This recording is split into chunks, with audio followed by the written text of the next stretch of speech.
Good afternoon to you. I'm Danilo Evangelista, and welcome to today's tropical weather outlook for July 14th, 2026. On today's discussion, we're going to take a look at what are the models showing today in terms of the area that I mentioned that we're going to have to watch in the Gulf later this week, or at least the potential that we will see tropical development in the Gulf of America or Mexico or whatever you want to call it, potentially this weekend. There's still a lot of uncertainty, and the models are kind of all over the place. A lot of them downtrended today, but some are still holding on. I'll go over everything, and I will definitely go over and break down whether or not we should still watch the Gulf for potential development again at the end of the week. And of course, we will take a look at the very, very active Eastern Pacific tropics, as well, as things are really beginning to heat up there too. With that being said, we have a lot to go over today, so let's get started. First off, in the Eastern Pacific, we're going to get to in a moment, but right now, the Atlantic. The National Hurricane Center has still not mentioned the area here in the Gulf. They've still not given it an AOI, so as of right now, nothing expected in the Atlantic basin over the next 7 days. And when I show you the models in a little bit, you'll definitely see why there's a lot of uncertainty, and probably why the National Hurricane Center is not saying anything just yet. But I still expect that they will say something at some point, probably in about a day or so, or maybe still even later today. But of course, that all depends on how the models shape up with the model runs that'll come out later today. But again, I still think the National Hurricane Center will probably say something or mention some sort of area here in the Gulf sooner or later. But back to the Eastern Pacific, lots of activity there right now, and things just continue to heat up. We now have two areas that have a high chance of development. One of them is Invest 96E, which is, to be quite honest with you, on the cusp of becoming a tropical system, probably going to become a depression tonight or at most tomorrow. And the National Hurricane Center is forecasting a near 100% chance of development anyway. So 96E is almost guaranteed to develop. And I'll show you what the ship's data is on 96E in a little bit. This does have the chance of potentially rapidly intensifying and probably becoming our first hurricane, maybe even major hurricane of the Eastern Pacific season. Then we also have another area very likely to develop, 70% chance, right behind 96E, and this will probably follow suit in just a few days. And then we have 91C in the Central Pacific. This map is actually a map, representing both the Eastern and Central Pacific basins. And it's very weird because, statistically speaking, the Central and Eastern Pacific are kind of considered together. Statistically, all of the data and storms that develop in both the Central Pacific and Eastern Pacific are counted as a part of one season together. So we track both basins together. And 91C right now in the Central Pacific is also looking more and more likely that it's going to develop right now at a 60% chance. And then, of course, we have Invest 90C, which has kind of held on for quite a while, and it too is trying to make a run at development as well. So 4 potential candidates for tropical development here in the next week. Like I said, I think we are at least going to get 3 or 4 named storms within probably the next week alone when all is said and done. And taking a look at the Pacific right now, just to show you how active things are, mainly you see 96E here in the frame. 91C and 90C are further off to the west in the Central Pacific, but 96E looking very healthy right now. In fact, it almost looks like a tropical cyclone to me. It probably is on the doorstep again of becoming one. And it almost has that classic shrimp look too. If you're especially a tropical tracker online and all the tropical memes, and we always say how if it's got the shrimp look, it looks like it's about to intensify. Well, this already has that kind of look, so that tells me that this is in the very least almost at the doorstep of becoming a tropical depression, and once again, it will do so more than likely in the next day or so, max. In the Atlantic, though, things are nice and quiet right now.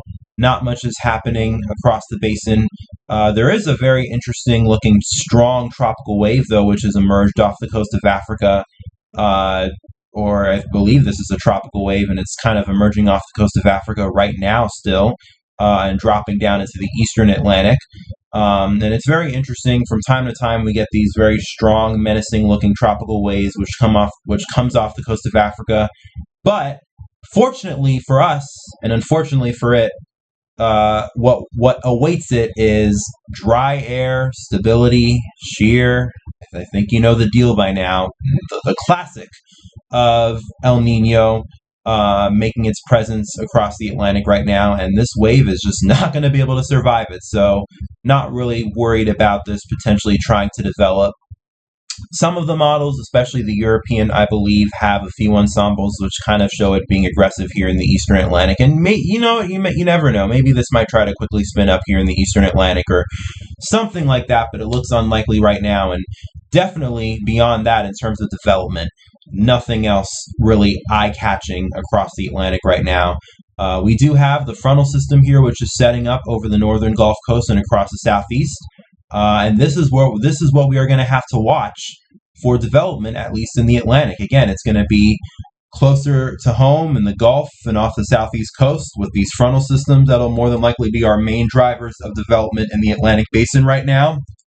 And you can see this whole setup here on vorticity signature. First of all, you kind of see how we have a front here set up all the way from Texas, stretching through the northern Gulf Coast, stretching eastward into the western Atlantic here, and then kind of connecting to a low pressure that is out to sea here. And then you see that we have these pockets of energy, which are kind of stretched out along the front. And there's especially a potent piece of energy here over Mexico, I meant to say Mississippi, although there is some energy here over Mexico, but Mississippi and Alabama, quite an interesting piece of energy here with the vorticity. And it's all going to depend on this front here as it breaks down over the next few days, and whether or not the piece of energy here associated with the front is able to break down enough and make its way into the Gulf enough and spend time over those very, very warm Gulf waters like I showed you yesterday, and potentially try to develop. And taking a look at whether or not it will be able to develop. One thing, a major important factor, wind shear. Taking a look at that across the Atlantic basin right now. And well, first of all, you could really see why I say the deep tropics are completely shut down. Especially through the Caribbean here. 50, even pockets of 60 knots of wind shear. This is like a chainsaw. This is like, running into a chainsaw. You're going to get severely hurt. And so any tropical wave or anything that tries to develop that runs into this kind of very high wind shear will just get ripped to shreds and not stand a chance at developing whatsoever. The Eastern Atlantic, though, interestingly enough, there's some lower wind shear present. So maybe if something does try to spin up in the Eastern Atlantic, not saying it will, or not saying the chance is really there, but wind shear is lower there. And in the northern Gulf as well, associated with our frontal system here, there are also pockets of lower wind shear too. Parts of the Gulf still have some higher wind shear, but especially here in the northeastern Gulf, where we are watching our piece of energy closest, there is a decent amount of low wind shear pockets beginning to develop, although kind of still mixed in with high wind shear, throughout the rest of the Gulf. So I guess the best word to describe the conditions that we're looking at here in the Gulf is marginal conditions. And Andy Hazelton says that, and he mentions today a slight chance of Gulf development this weekend. About 10% of the Google's 1,000-member ensemble, quite an impressive ensemble, system, I must say. And I believe he's talking about the Google AI ensembles. And hey, especially if we're going to be leading the AI revolution, we're going to need a lot of ensembles to do that. But still, low chance, and I guess because only 10% of the ensemble members show development. And he does say the latest Euro is a little bit more robust than previous runs have been, but it still shows very marginal conditions overall. and I think that's pretty well highlighted with the wind shear setup that we have right now. It's somewhat favorable, and obviously it more than likely will get more favorable over the next few days. We're probably going to see wind shear relax a little bit more. So wind shear will be not much of an issue. Dry air, especially taking a look at the mid-level water vapor here. Again, associated with this frontal system, there is actually a decent amount of moisture associated with it. But what especially tends to happen with these frontal systems is on the back side of them, we have very, very dry mid-level air. And you can see that right now across the U.S., especially the central portions of the United States here. So it's going to be a battle of factors, and it's going to really come down to luck in terms of whether or not we're able to get something to set up shop here in the northeastern Gulf. But overall, conditions don't look too bad right now, or at least looking at the moisture here. But once again, in the eastern Atlantic, boy, are things not looking favorable. Very, very dry conditions here in the mid-levels across the eastern tropical Atlantic. And this is definitely going to act as pretty much a wall in terms of any chance that any wave here that will come off the coast of Africa will, for them to even have a shot, they're going to basically run headfirst into a wall that will prevent any sort of development here. And that's going to continue to be the trend for most of the season. As I've said before, just the typical setup with El Nino, lots of dry air, and just unfavorable mid-level thermodynamics across the Atlantic due to the natural sinking air in the atmosphere. And these waves are just going to get suppressed, and we're probably not going to get a lot of development here, especially in the deep tropics. And closer to home, with these frontal systems, is where we are going to have to watch and see whether or not we are able to get something. And of course, we have the setup right now. So let's see what the models today do with this, and whether or not the models today are still, showing any chance of development. As I just showed you before, Andy Hazelton brought up the Google AI ensembles, and they show still a little bit of development on today's runs. What about the GFS for the 12Z run, which is, coming out just now? In fact, looks like it's still loading here, but probably enough so of the model has loaded that we'll probably be able to take it out to at least the next 7 days. And the GFS on today's run, taking it out to the next 7 days here up until Tuesday next week. Interestingly enough, the GFS is showing absolutely nothing. I mean, you do see where the piece of energy is right now over the southeast U.S., and then it kind of stays inland. It doesn't even move out over the water, according to the GFS, and then we absolutely get nothing which develops at all over the Gulf. So the GFS is not at all keen in terms of development, although I'm not necessarily sure if that has to do with the fact that it doesn't see conditions favorable over the Gulf, as much as the fact that it seemingly looks like the GFS doesn't even have any development occur whatsoever. Like, the piece of energy here looks like it doesn't even drop down into the Gulf at all, versus the European AI model, which has been the most aggressive model, and hey, it's an AI model.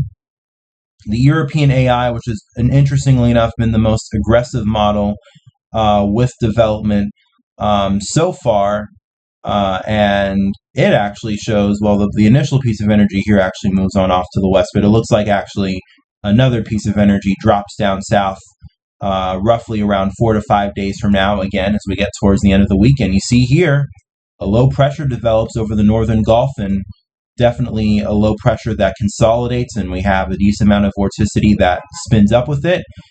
And so that's probably a weak tropical storm or something that develops in the northern Gulf and then heads inland afterward.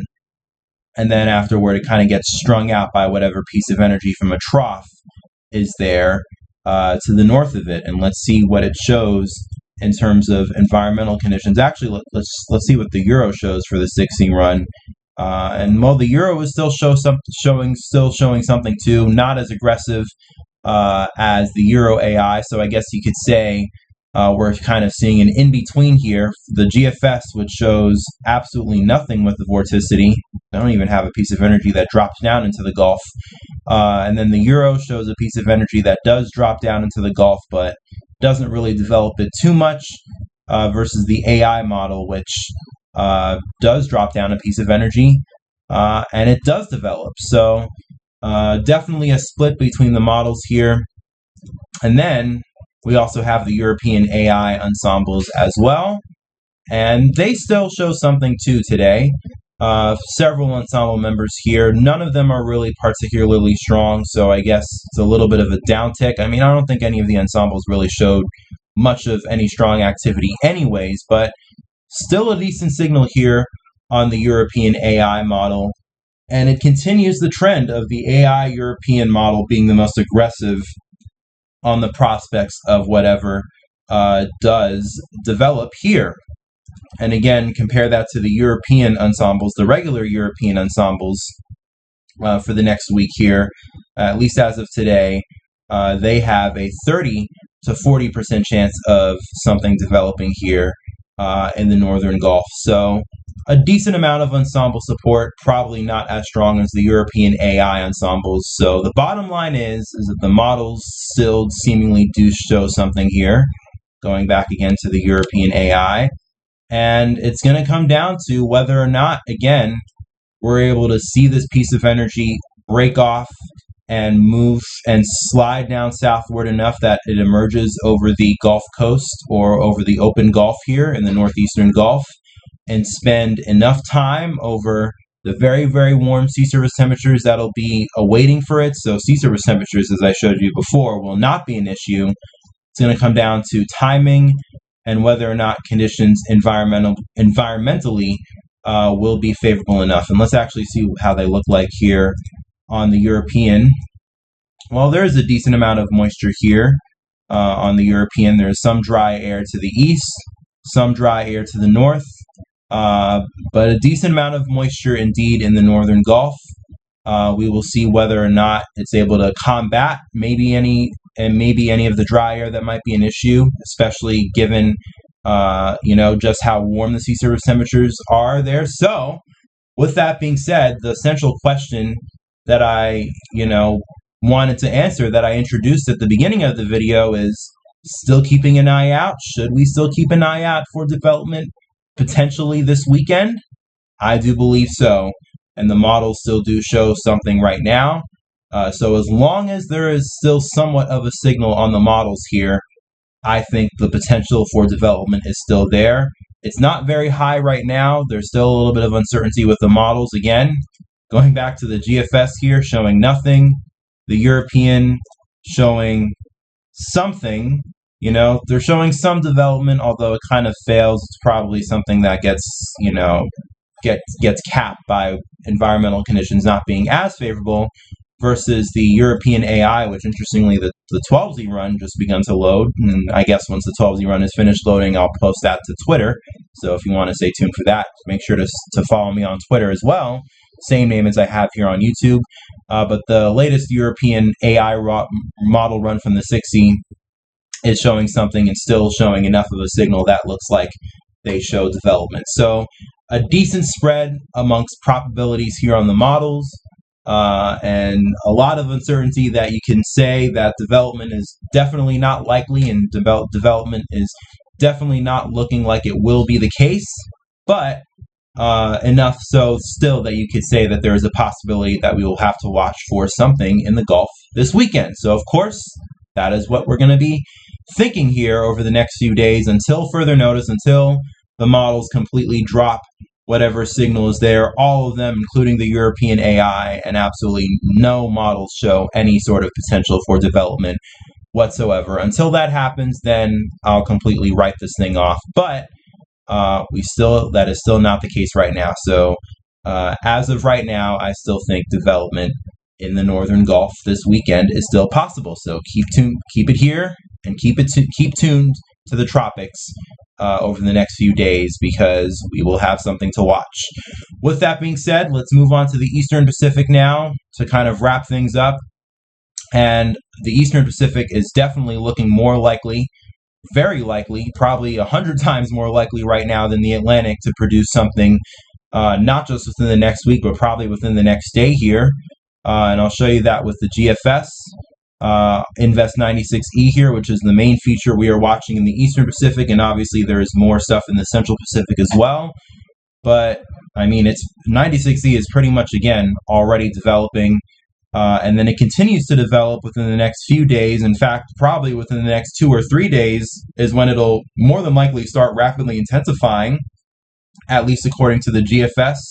And probably by the end of the week, it will become a hurricane, maybe even a major hurricane as it moves out to sea. So those along the coastline here in Mexico, you won't have to worry about any direct tropical impacts, but still with the rip currents and the high waves, that's not something to take lightly. And it'll especially be a prominent issue because beyond that, beyond 96E here, we have more stuff that follows behind it. We have another area here, and I believe that's the other 70% chance that the National Hurricane Center has, and that goes on to develop more than likely, maybe becoming another decent storm as well. Maybe we're talking about 2 hurricanes here in the Eastern Pacific over the next few days, and then by day 7, even yet another area behind that. So within the next 3 weeks here alone, or next week here alone, 3 areas showing up on the models. So the Eastern Pacific is getting very, very active, and I knew it would be this way, and I keep on saying it, but I knew it was going to happen. I knew it was only a matter of time before we would see things really begin to light up here tremendously in the Eastern Pacific, and that's what's going to happen. But talking about 96E here especially, very interested in it because, as I mentioned here, the GFS showing it's going to rapidly intensify, potentially, and I think it has a decent chance of becoming our first hurricane, maybe even major hurricane of the season in the Eastern Pacific. And the ships data also potentially indicating that as well. The ships data indicating that we have a 55% chance right now of rapid intensification, for seeing rapid intensification of 65 knots to in the next 72 hours. So that's roughly 75 miles per hour in the next 72 hours. So that, what would that be compared to its intensity right now? I guess 30 knots is what it is right now. So it's like 35 miles per hour. So that's roughly a Category 2 hurricane in the very least. So yeah, hurricane, maybe even major hurricane coming up here in the Eastern Pacific. Will not be shocked. And it was only a matter of time before it was going to happen. I'm actually kind of surprised that it's happening as late as it is this year. I thought by last month we would already have a hurricane in the Eastern Pacific, but I guess better late than never. Well, not really better, considering, you know, how the impact that the tropics can have on us, but at least, you know, I guess talking through the lens of the tropics, better late than never for getting a hurricane, and it looks like that's what's going to happen here in the next few days, no doubt, in the Pacific. And again, this is very likely just the beginning of what will be a long hurricane season in the Pacific from here on out. With that being said, that's going to do it for today's discussion. Hope you guys enjoyed it. If you did, I would really appreciate if you like this video, comment any thoughts you have below or any questions, and subscribe to the channel if you want more videos like this, and especially if you want to keep an eye out on the tropics with me throughout the rest of the week as we continue to watch and see what unfolds here in the Gulf. Subscribe and turn on the notification bell so you can get videos the moment I upload them. Thanks for watching. Enjoy the rest of your day. Stay safe. Peace, love, and kindness to all of you out there. Hope you guys enjoy the rest of your day. I'll talk with you guys again tomorrow.